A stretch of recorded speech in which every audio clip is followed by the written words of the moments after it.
Well, welcome to the video. In this video, I'm going to share what my nephew did right and wrong in his trading session today that we live streamed, the full trading session. I'll share that. Also share my P&L from my, not that I need another challenge in life, my small account trading challenge. I'll just share that right now because we're not going to talk much about it. I started with $500, basically paying $6 a month for top-of-book fees. And no, I didn't subscribe to anything reduction in fees. This is my P&L for that small account challenge. Overtraded a little bit, got caught on the other side of some trades. Was trading my style, but you can't do that in a small account at first. You got to really be a sniper. I still ended the day with a 216.50 P&L. I'll grow this to probably about 25 grand. That's probably what I'll do with this small account. Maybe I'll trade with it, but I'll be sharing this with the group, primarily with my members, but I'll share it some publicly. I'll take $500 and I'll probably go, I'll see if I can grow it to a 25 grand account. So that's what I'll work on. And I'm trading my other accounts with this. So I'm not just trading this account because I could not do that. I could not just trade this account. So I'm just, for full disclosure, I'm trading my other accounts with this account as well, because this would be an utter waste of my time to just trade a small account. I don't need another challenge. So anyways, let's go to my nephew. The first thing I want to cover here, my nephew is young 20s. He just learned, he knew nothing, virtually nothing about trading up until about 7 or 8 days ago. Yes, he has got to sit down with me, and yes, I've got to teach him, but he has known nothing about trading until about 7 or 8 days ago. In those 7 or 8 days, we've had a series of training sessions that we've recorded. We sat down. I've taught him as much as I could. I've tried to keep some of those conversations, meaning that I wanted the group to kind of like, I wanted just the group to understand just the conversations I had with them. We've had maybe 1 or 2 hours of talks that we haven't captured live and shared, really just going through charts and everything else. Okay. So of course he has an advantage of staying with me and being with me and me by his side. But today I didn't intervene at all. Okay. So number one, for those that are, I'm not saying taking shots at him. It's like the guy just learned to trade like a week ago, and he just sat down and trade. And not only that, he's actually sitting down and trading, and he's live streaming his trade for the world. Okay. So he's sitting here for the whole market session, 2 days in a row trading. And even though this was a demo account today, he's still sitting there trading it live to people he doesn't know, letting his successes or failures be seen for the world, letting his emotions through the charts come through. So I'm just saying that because for those that have maybe been trying this for years or for a while, or just getting started, remember what it was like when you first got started. Okay. Remember how hard it was. Remember when you had zero knowledge about the market and you were just trying to figure this out. And just imagine that what you did is publicly you sat there in front of a screen for people you didn't even know to trade, in addition to engaging with people and still trying to be lively, have fun, and just be there. Okay. So I'm not defending him. I'm just telling you, like, look at all the pressure that he's kind of under, and trying to trade. Trying to trade alone is hard enough. Like anybody that's listening to my voice right now, you know it's hard to trade. Add on top of that live streaming and everything else, it's just a different level. Okay.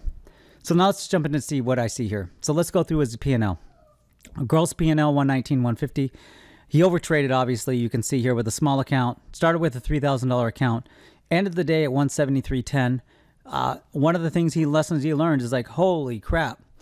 Like, fees are a lot. We're not paying to reduce fees. We're just paying $6 a month for top-of-book subscription for the data. And that's all we're paying for this trade. We're not paying anything more. So basically, he's just trading with $3,000 and $6 a month. That's what he's trading with. So now he's learned, oh, wow, I need to really factor in fees. I can't overtrade. I mean, basically, when you're trading the MNQ, you got to at least make $1 in movement to even cover your trade, especially if you're not paying to reduce your fees, at least on this broker. So, that's the first thing you learned. He overtraded quite a bit today. That's the one lesson he learned. think those that watch the stream would probably see that. He entered too early. Now, one of the things he's doing, he's journaling this. And I asked him if what he would do is share the journals with our group, at least our trading den, at a minimum. Like he might share it publicly. But I said, you know what would really help other traders that are following your journey here, people that are looking to see how you're going through this, is share your journal a bit. Share some bullet points. Share how you graded it. Share how you look at the day. He's on his own journey. That's each trader. Even though he's learning from me, he can't trade my system until he makes it his own. I tell people that all the time. He's on his own journey. He overtraded a bit. He entered early, and he didn't properly scale in. He probably could have had some trades. I was trading myself, so I didn't get to watch a lot of his stuff. I just kind of wanted to see how the day would unfold for him. He was up a good part of the day. You can see here, he was up a part of the day. You know, he was up to $371 at one point in time, but then or 308, sorry. And then he in the afternoon, and we'll get to that, he didn't so the FOMC minutes came out at 1300 our trading time, 1400 market time. And he obviously watched that. He saw like why we don't trade around news events. But then what he didn't pick up and where he lost his P&L is he didn't pick up the tempo of the market had changed, and he didn't operate at the tempo of the market. He recognized that. He recognized that, and you saw him, and for those that watched the stream, you saw what happened in real time. Number one, he didn't pick up on the tempo of the market. The volatility of the market had changed, and he got caught in some bad trades, and then he went down to zero, and then he tried to trade himself out, tried to trade himself back, and then he started going negative. And then he lost all of his conviction. His body and his mind lost all of his conviction, and he didn't trade. And I said to him in the stream about 20 or 30 minutes later, I said, you need to figure out a way to reset your mind and your body.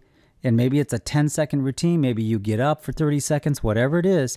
You got to be able to reset your mind and body so that you get with the tempo of the market. The market's defeated you here. You've let the market defeat you. And what you need to do is you need to figure out how to reset that. Because this is the way the market works. You didn't recognize it till late, and then you got caught on the wrong side of the market. So I said, you need to figure out how to process that, how to go through that. It's a good lesson learned. And you saw it, because what I said is, I said, look, the system's not failing. Because I was trading when he wasn't trading. When he wasn't executing trading, he was hearing me execute trades, and he was getting more frustrated because he wasn't pulling the trigger on trades. The system gave him 5 or 6 awesome trades, and I was trading those. I was trading some of those in my small account, but a lot of those in just my regular accounts, and I was executing well. Because the system was giving 5 or 6 really solid momentum trades or solid fade trades, and he wasn't taking them. He had paralysis. He just stopped. And that's sometimes good. So we'll talk about that, the good. So the one thing he didn't do is he didn't find a way to reset his mind and body to trade the system. He has a trade system that he believes in, but he didn't find a way to reset his mind and body to trade the system and operate at the market tempo. He did kind of fell into one of the fallacies that a lot of traders fall into. They can make money in the morning and they give it all away in the afternoon. I fell in that too for a while, but I figured out how to not do that. You know, sometimes the tempo changes. You got to change with the market tempo. Let's talk about the things that he did right. Okay, so the things he did right, he didn't get emotional and blow the account. I was happy about that. He didn't get emotional and just started super trading, and he didn't end the day with $1,000 negative. He just ended the day with negative $173. That's pretty good for his first day trading. I know it's a demo account, but for first day trading and having the market slap you around a bit, that's pretty good to just end the day with a negative $173 and not be down $1,000. Not try to overtrade and trade his way out of it. That's pretty good. I call that a win. It's not a super win. It's just a minor win, but I call that actually a win. He protected his capital. He still has, what, $2,800 or so to kind of go in and get into the market tomorrow. That to me is a positive win. He lived to trade another day. He also learned, and I would consider this right, he learned that fees decimate a small account, or any account really, but especially a small account. Look at his fees, $292. So he learned that you could even have just you could still have a gross P&L that might be positive. Like he does. He has a gross P&L that's 119.50. So his gross is positive. It's actually not negative. But he has a total negative P&L because of fees. Because the amount of trades he did and how he executed stuff. So it's this dichotomy of like, well, look, my gross is positive. So I didn't do super bad. It's even worse if your gross is negative because that P&L is negative. But the reason why he has a negative P&L day today is because of his fees. So he learned that lesson very early, which is like, okay, with a small account especially, I need to be a super sniper with this. I need to really pick my spots. I can't overtrade a lot, and I need to recognize when I'm overtrading because I can't churn my account on a small account. When you get a little bit larger, you can kind of go through those moments where you churn your account a bit, especially if you're trading the Rec Stock trade system because it's an always in trade system. But you can't do it too much because the fees will still come back and bite you. Also, when you get to larger accounts, then you start paying because it makes sense. You start paying to reduce your fees. If you're making $500 a day, it makes sense to pay the $99 to reduce your fees because you just got to do the math. You make that up in 2 trading days, 3 trading days, I think it is, maybe 3 or 4. I don't know it depends on how you trade. So you could do the math yourself. The other thing is that he learned that the market is boss. And I put that as a win. He learned that the market is boss. He learned that he can't, he is a little fish in a big pond and that the market will allow you possibly sometimes to pull capital from it, but it's not going to make it easy. So he learned that lesson. So so far, and I told him this, I don't want him to get a big head, and I've told him this. So far, he's exceeded my expectations as far as putting in the work and doing what's necessary to be a successful trader. And I'll just say something. He's called Nephew Elite. That's tongue-in-cheek. Of course, we're just having fun with it. Like, look, I mean, he's not elite level yet. So it's tongue-in-cheek. We're having fun with it. So, yeah. Of course, we're going to have a little bit of an arrogant attitude because you, as a trader, and I'll just speak to someone that's trying to trade, you got to be able to believe in yourself. No one else is going to believe in you.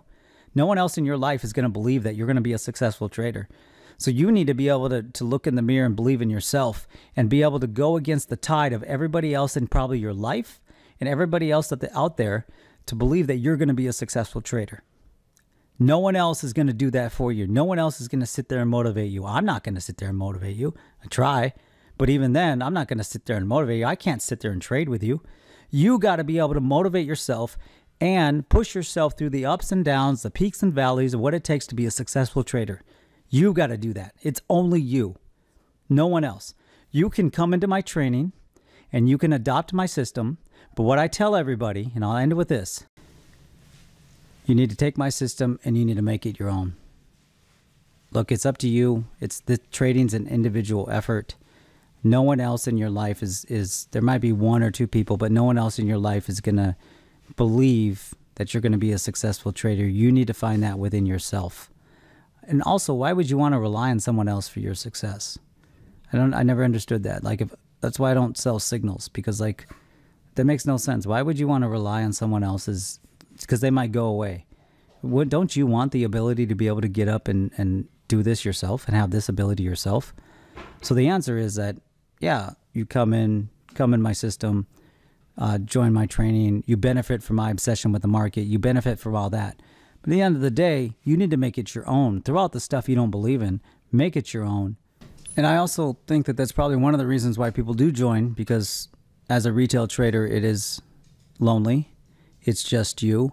If you were to join a prop firm, I've gone to a prop firm before, and it's great because you have the full support of other people. They have a psychologist on staff. They have risk managers.